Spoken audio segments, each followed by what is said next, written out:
Guys, स्वागत है आपका एक बार फिर से हमारे YouTube channel learn English grammar में। तो गाइज, आज का हमारा टॉपिक है पास्ट पार्टिसिपल और परफेक्ट पार्टिसिपल। तो गाइज, अगर आप हमारे चैनल पर नए हैं तो चैनल को सब्सक्राइब कर दें और बेल आइकन दबाना ना भूलें, ताकि हमारी वीडियो की नोटिफिकेशन आपको मिले सबसे पहले। तो चलिए फिर स्टार्ट करते हैं पास्ट पार्टिसिपल।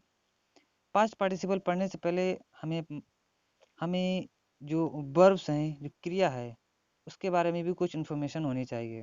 जैसे कि जो वर्ब्स हैं, यानी जो क्रियाएं हैं, उन्हें दो भागों में बांटते हैं, एक फाइनाइट वर्ब और दूसरा नॉन फाइनाइट वर्ब।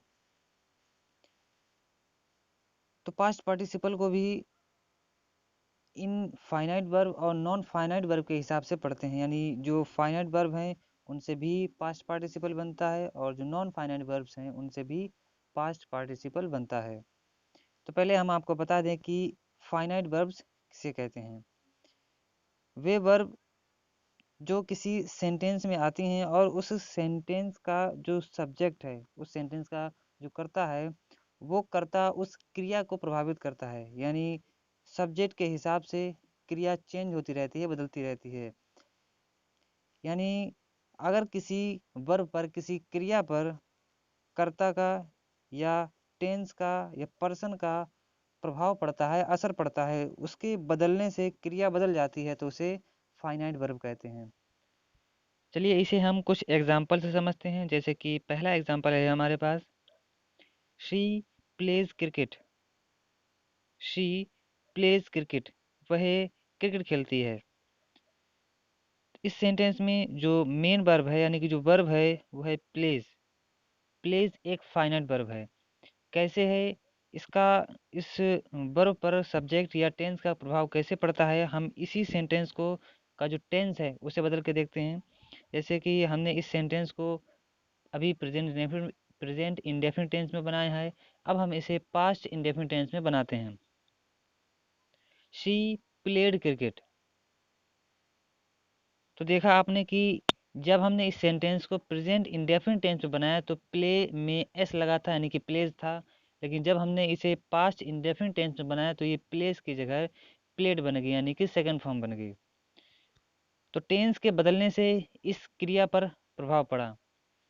जैसे इस ये टेंस का असर था। अगर हम इसके पर देखें सब्जेक्ट का असर, तो जो पहला सेंटेंस है शी प्लेज क्रिकेट, अगर हम इसका सब्जेक्ट सिर्फ चेंज कर दें, इस सब्जेक्ट को शी हटाकर कोई प्लूरल सब्जेक्ट रख दें, तो बनेगा, जैसे हमने शी की जगह पर दे रख दिया, दे प्ले क्रिकेट।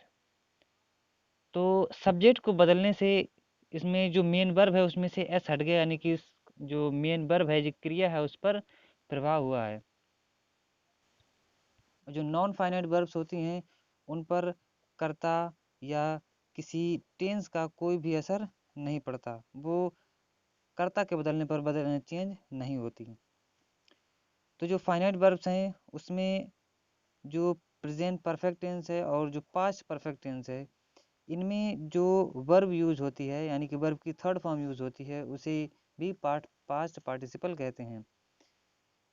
यानी जो पास्ट पार्टिसिपल है वो वर्ब की थर्ड फॉर्म को कहते हैं, यानी क्रिया की तीसरी अवस्था, वर्ब की थर्ड फॉर्म को पास्ट पार्टिसिपल कहते हैं। जब हम इस थर्ड फॉर्म को प्रेजेंट परफेक्ट और पास्ट परफेक्ट टेंस में यूज़ करते हैं, तब ये फाइनाइट वर्ब की तरह यूज़ होती है और इसे पास्ट पार्टिसिपल कहते हैं। इसके अलावा जो नॉन फाइनाइट वर्ब्स हैं, जब उनका यूज़ हम किसी सेंटेंस में एडजेक्टिव की तरह करते हैं, तो उन्हें भी पास्ट पार्टिसिपल कहते हैं। पास्ट पार्टिसिपल का मतलब, यानी इसे हम वर्ब की थर्ड फॉर्म से बनाते हैं। तो वर्ब की थर्ड फॉर्म हमें गुजरे हुए समय के बारे में बताती है, यानी कि जो काम समाप्त हो चुका है। वैसे ही जो प्रेजेंट परफेक्ट, पास्ट परफेक्ट है, इनमें भी काम समाप्त हो चुका हुआ होता है। पास्ट पार्टिसिपल किसी सेंटेंस में एक एडजेक्टिव की तरह यूज होते हैं और इनकी जो हिंदी है वो हुआ हुई के साथ में निकलती है।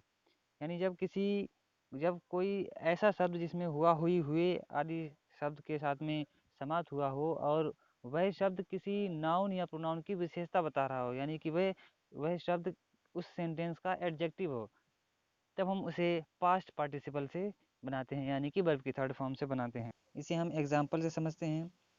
जैसे कि हमारे पास पहला एग्जाम्पल है, क्या दुकानदार ने तुम्हें चोरी का सामान बेचा।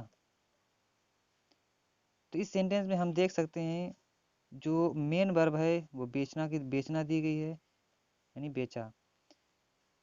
अगर हम इसे फाइनाइट वर्ब को इसी सेंटेंस से समझें तो हम समझ सकते हैं कि ये जो बेचा शब्द है, पहले हम इसे इंग्लिश में ट्रांसलेट करते हैं फिर इसे समझ में आएगा। Did shopkeeper sell you stolen goods, क्या दुकानदार ने आपको चोरी का सामान बेचा। तो इस सेंटेंस में हम देख सकते हैं सेल यानी कि बेचना की फर्स्ट फॉर्म लगाई गई है, बेचा। ये पास्ट इंडेफिनिट का इंटेरोगेटिव है, यानी सिंगल इंटेरोगेटिव है। अगर हम इसे पॉजिटिव कर दें, इस सेंटेंस को पॉजिटिव कर दें, तो इसकी जो मेन वर्ब है सेल, यानी अगर हम कर दें दुकानदार ने तुम्हें चोरी का सामान बेचा, तो ये बनेगा shopkeeper sold you stolen goods.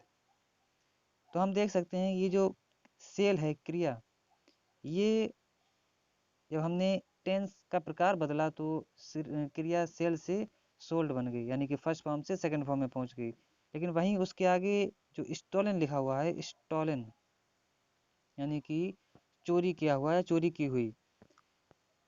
तो हमने जो पहला वाला सेंटेंस लिखा है जो इंटेरोगेटिव था, did shopkeeper sell you stolen goods, उसमें भी स्टोलन सेम रहा। और जो दूसरा सेंटेंस हमने पॉजिटिव बनाकर लिखा, shopkeeper sold you stolen goods, उसमें भी स्टोलन सेम ही रहा। यानी जो पहली वाली क्रिया है सेल, उसमें सेंटेंस का असर पड़ा, यानी कि वो बदल गई, वो फाइनाइट वर्ब है। जो दूसरी है स्टोलन, वो नॉन फाइनाइट वर्ब है। तो ये नॉन फाइनाइट वर्ब यानी कि स्टोलन इस सेंटेंस में एज अ एडजेक्टिव यूज हुआ है।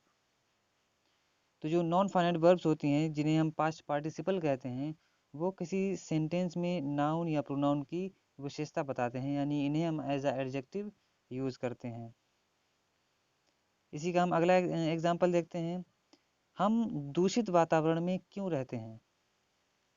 हम दूषित वातावरण में क्यों रहते हैं, तो ये डबल इंटरोगेटिव सेंटेंस है, तो हम इसे बनाएंगे, why do we live in polluted environment. इसमें हम देख सकते हैं लिव, ये रहना मेन वर्ब है, ये एक फाइनाइट वर्ब है।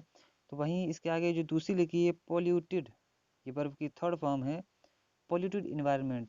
तो जो पॉल्यूटेड है, ये एक एडजेक्टिव की तरह काम कर रही है, क्योंकि ये इन्वायरमेंट वातावरण की खासियत बता रही है।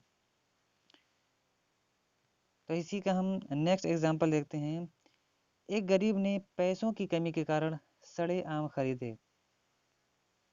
इस सेंटेंस को बनाएंगे, a poor man purchased rotten fruits due to lacking of money. तो इस सेंटेंस में भी हम देख सकते हैं जो रॉटन दिया गया है, रॉटन सड़ा हुआ, ये फ्रूट्स यानी फलों की खासियत है, विशेषता है। जबकि यहाँ जो परचेज दिया गया है वो इस सेंटेंस में कार्य का होना दर्शा रहा है, यानी जो सड़ने का कार्य है वो पहले ही काम समाप्त हो चुका है, यानी काम पहले ही हो चुका है। इसे हम दो तरीके से समझ सकते हैं, यानी कि जो पास्ट पार्टिसिपल है इसे हम दो तरीके से समझ सकते हैं। पहला तो इसमें काम समाप्त हो चुका है, यानी कि जो रॉटन है, सड़ने का जो काम था इस सेंटेंस में वो पहले ही समाप्त हो चुका था, बाद में खरीदने का काम हुआ है, पहला ये। और दूसरा कि ये रोटन, ये विशेषता है किसकी, फल की, यानी फलों की विशेषता है। इसी का हम नेक्स्ट एग्जांपल देखते हैं, उन्होंने अपनी सारी जिंदगी टूटी चटाई पर गुजार दी। उन्होंने अपनी सारी जिंदगी टूटी चटाई पर गुजार दी। तो इस सेंटेंस को हम बनाएंगे, he passed his whole life on broken mat. तो उन्होंने, इसमें जो ब्रोकन दिया गया है, टूटी हुई, ये चटाई की खासियत है, यानी ये एक एडजेक्टिव है। तो जो एडजेक्टिव वर्ब की थर्ड फॉर्म से बनते हैं, यानी वर्ब की थर्ड फॉर्म से बने हुए एडजेक्टिव को ही हम पास्ट पार्टिसिपल कहते हैं। हम नेक्स्ट एग्जांपल देखते हैं, इलेक्ट्रीशियन ने फ्यूज बल्ब को कैसे रिपेयर किया। इलेक्ट्रीशियन ने फ्यूज बल्ब को कैसे रिपेयर किया। तो इस सेंटेंस को बनाएंगे, how did electrician repair the fused bulb. इसमें फ्यूज्ड ये एक पास्ट पार्टिसिपल की तरह यूज हुआ है, यानी बल्ब की खासियत बता रहा है। तो इसे पहचानने के लिए हमें इसके जो हिंदी सेंटेंस है उसे देखना है, जिससे कि इलेक्ट्रीशियन ने फ्यूज बल्ब को कैसे रिपेयर किया। तो इसमें जो इलेक्ट्रीशियन ने जो कार्य किया है वो क्या है, रिपेयर, यानी कि मरम्मत करने का जो कार्य किया गया है वो इलेक्ट्रीशियन ने किया है। लेकिन एक कार्य इसमें इस सेंटेंस में पहले ही पूरा हो चुका है, पहले ही कंप्लीट हो चुका है, और वो है फ्यूज होने का काम। यानी कि जो बल्ब है उसके जो फ्यूज होने का काम है वो पहले ही कंप्लीट हो चुका है। बाद में इलेक्ट्रीशियन ने उस पर रिपेयर का काम किया है। यानी जब हमें किसी सेंटेंस में दो कार्य दिखाई दें और एक कार्य उसमें पहले से ही पूरा हो चुका है और वो पूरा हुआ हुआ कार्य किसी नाउन या प्रोनाउन की विशेषता बताए, तो वो एज अ एडजेक्टिव उस सेंटेंस में यूज होता है और उसे पास्ट पार्टिसिपल कहते हैं। तो हम चलिए अब हम नेक्स्ट देखते हैं, यानी कि हमारे जो परफेक्ट पार्टिसिपल हैं। परफेक्ट पार्टिसिपल की जो हिंदी है वो होती है के बाद या के पश्चात। ये जो परफेक्ट पार्टिसिपल, ये प्रेजेंट पार्टिसिपल के जो पहला रूल है उससे काफ़ी मिलता जुलता है, क्योंकि इसमें भी काम का समाप्त होना पाया जाता है और जो प्रेजेंट पार्टिसिपल है उसमें भी काम का समाप्त होना पाया जाता है। बस दोनों में जो अंतर है वो समय का है। यानी जो प्रेजेंट पार्टिसिपल है उसमें कार्य का समाप्त होना तो पाया जाता है, लेकिन एक काम समाप्त होते ही दूसरा काम स्टार्ट हो जाता है, दूसरा काम चालू हो जाता है। लेकिन ये जो परफेक्ट पार्टिसिपल है इसमें दोनों काम के बीच में काफ़ी गैप रहता है, काफ़ी अंतर रहता है। परफेक्ट पार्टिसिपल को हम हैविंग के साथ थर्ड फॉर्म लगाकर बनाते हैं, यानी हैविंग प्लस वर्ब की थर्ड फॉर्म से हम परफेक्ट पार्टिसिपल बनाते हैं। इसके हम एग्जाम्पल देखते हैं। जैसे कि पहला एग्जाम्पल है, अपना काम समाप्त करने के बाद वह अपने अंकल के घर चली गई।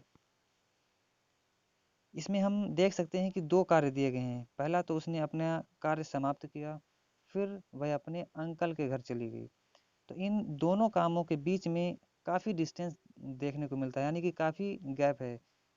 पहले एक काम समाप्त हुआ, फिर उसके कुछ देर बाद दूसरा काम समाप्त हुआ है। अगर यहीं एक काम समाप्त होते ही दूसरा काम अगर समाप्त हो जाता तो हम इसे प्रेजेंट पार्टिसिपल से बना सकते थे, लेकिन यहाँ पर क्या है कि पहला काम समाप्त हुआ है, फिर उसके कुछ देर बाद दूसरा काम समाप्त हुआ है। यानी पहले उसने अपना काम समाप्त किया, फिर कुछ रेस्ट किया होगा या कुछ देर आराम किया होगा, फिर वो अपने अंकल के घर चली गई। तो इसे हम बनाएंगे, having completed her work she went to her uncle's home. इसी का हम नेक्स्ट एग्जाम्पल देखते हैं। अपनी ट्रेनिंग पूरी करने के बाद वह एक योग्य शिक्षक होगा। तो इस सेंटेंस को हम ट्रांसलेट करेंगे, having completed his training he will be fully qualified teacher. तो ये थे पास्ट पार्टिसिपल और परफेक्ट पार्टिसिपल। उम्मीद है आपको हमारा ये वीडियो पसंद आया होगा। अगर आपको हमारा ये वीडियो पसंद आया है तो इसे लाइक करें, कमेंट करें और अपने दोस्तों में शेयर करें। तो चलिए फिर मिलते हैं अगले वीडियो में, तब तक के लिए जय हिंद।